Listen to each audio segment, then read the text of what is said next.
Hand and Pen Orange Hall originally came from the townland of Corbeg in County Monaghan. It was built in 1884 for Hand and Pen Lodge number 597. Both the lodge and the hall have a distinctive name, Hand and Pen. It's thought that this derived from an old shop sign in the area, which depicted a hand holding a quill pen writing in a ledger. The name then transferred to the lodge and subsequently the hall when it was built. The hall was moved to the Ulster Folk Museum in 1995 and opened as an exhibit building in 1998. Around the same time, the museum acquired an original banner belonging to Hand and Pen Lodge. Over the last year, we've been working with Dr. Jonathan Madison, curator of the Museum of Orange Heritage Belfast, and his colleagues to enhance interpretation of the hall and our associated orange collections. Banners are hugely important to the orange tradition. Each lodge has their own banner or banneret that represents who they are. In an urban setting, they will have obviously the number and the imagery, whether that's religious, historical, or emblematic associated with the orange tradition.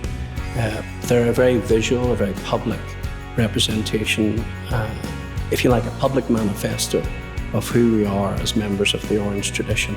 In the case of the Hand and Pen Orange Hall and the lodge that met in this particular Orange Hall, it's quite unique in that both sides of the banner depict scenes from a specific period in history. In this case, the war to secure the Glorious Revolution. One side has the relief of Derry, reflecting the siege of Londonderry and its strategic importance during the war. And you see Governor Walker pointing out from the battlements of the city itself as the relieving force under Percy Kirk breaks the boom, and that 105-day siege in 1689. On the reverse side, you have the depiction of the big political battle of the war, which was the Battle of the Boyne. In the case of the Hand and Pen orange banner, it shows a Jacobite cavalry soldier trying to escape the pursuit of Williamite cavalry. And it represents that running battle that the Boyne essentially became. It was the political battle of the war.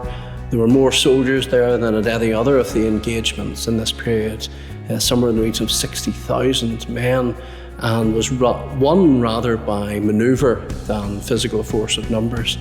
And the Jacobites were forced to flee on the day, and it's seen as the political battle of the war because it's the only time when the two kings faced each other. The recently deposed James II and the recently enthroned William III. So that became a very significant battle, and the one that is the touchstone of Orange commemoration and celebration every year. And with the changing of the calendar in 1752, those celebrations now take place on the 12th of July every year, especially here in Northern Ireland. We are unable to display the original banner in the hall due to preservation reasons. We therefore decided to get a replica banner made. This was facilitated by David Montgomery of SE Musical.